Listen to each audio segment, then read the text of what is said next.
hey, there you are. Good morning.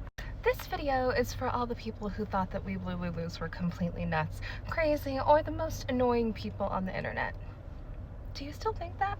Because I just watched a video from the Politics Girl, and she was talking about Dark Batman and how everything he's done so far in the Doge department has been solely self-serving, right? Like, he's not there to help fix anything or to save anybody else money. His first priorities were eliminating the people that were investigating him.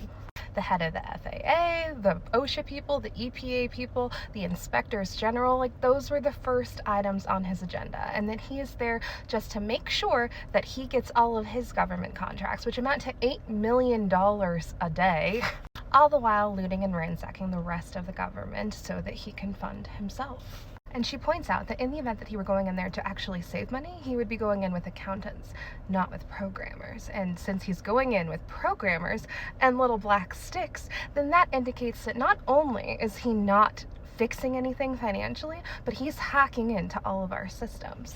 And yeah, that tracks. But when do you think that started?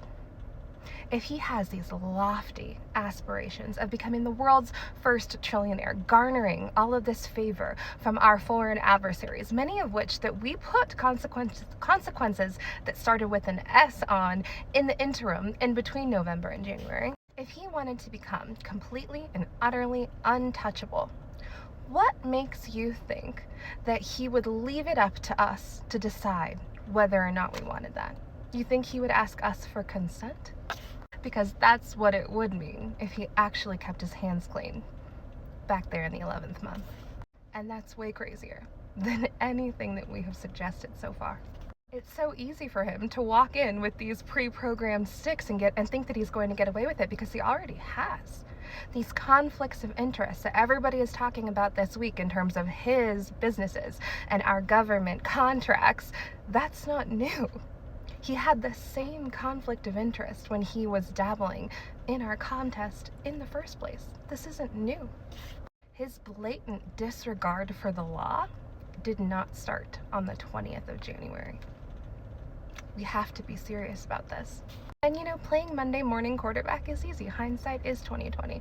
And I made a video a couple days ago saying that we're all fucked, and everyone yesterday was like, oh, I'm glad you're feeling better. I'm glad you're feeling better. I'm not really. I still kind of feel that way, because outside of a court-martial, like, that's the only guardrail that we truly have left. And that feels like a stretch to me.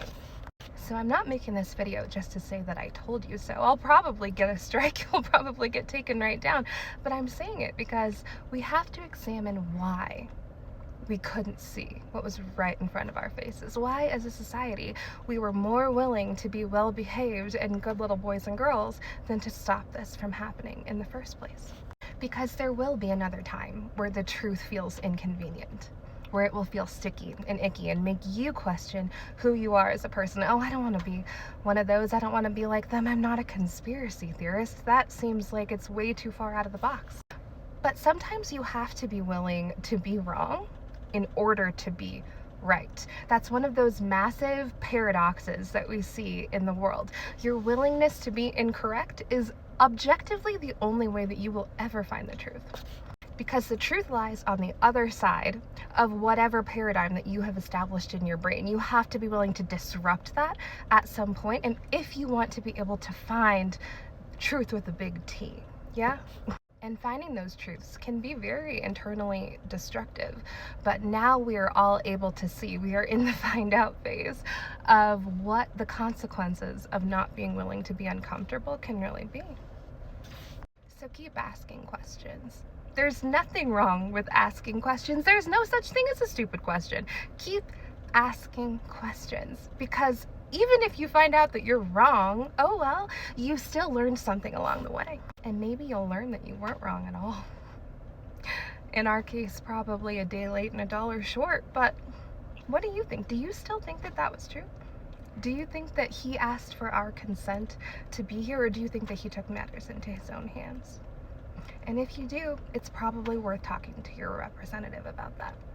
Realize that we're not all crazy, you're not crazy, and that maybe sometimes if it looks like a duck and it quacks like a duck, it's a duck.